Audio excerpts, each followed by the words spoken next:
एक बार एक बूढ़ी माँ को उसके बेटे ने एक वृद्धाश्रम में ले जाकर छोड़ा। इस माँ का ये वही इकलौता बेटा था जिसके लिए इस माँ ने जीवन भर संघर्ष किया। इस बेटे के लिए वो सब कुछ किया जो एक माँ को करना चाहिए या माँ कर सकती है, और आज भी अपने बेटे को किसी भी तरह की परेशानी ना हो इसलिए वह आश्रम में रहने के लिए तैयार भी हो गई।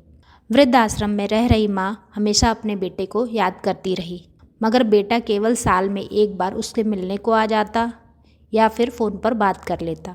इसी तरह कई साल बीत गए। वृद्ध आश्रम से बेटे को एक दिन फ़ोन आया और उन्होंने कहा, बेटा जल्दी से आश्रम आके अपनी माँ से मिल लो, वो बहुत ही सीरियस है।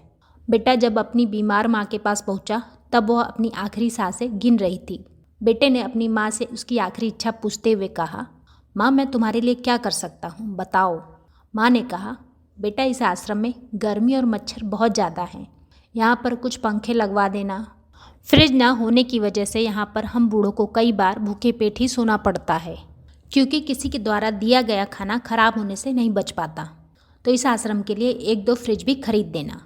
बेटे ने अपने माँ की सारी बात सुनी और फिर अपनी माँ से पूछा, माँ आप यहाँ इतने साल रहीं और इतने साल निकाल दिए, पर कभी भी यह बातें आपने मुझसे नहीं कही, और अब जब आपके पास टाइम नहीं बचा है तब आप यह सब कह रही हैं, ऐसा क्यों?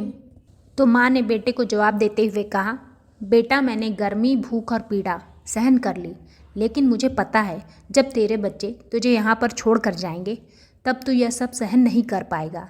इसीलिए तेरी सुविधा के लिए मैं तुझे ये सब लगाने को कह रही हूँ। दोस्तों, माँ की ये आखिरी लाइनें किसी भी बेटा या बेटी की आंखें खोलने में सक्षम है। इतिहास हमेशा अपने आप को दोहराता है।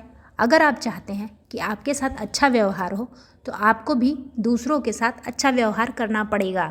तो फ्रेंड्स, अगर आपको ये कहानी अच्छी लगी हो तो मेरे चैनल को लाइक करें, सब्सक्राइब करें और इसे लिख के कमेंट में भी बताएं।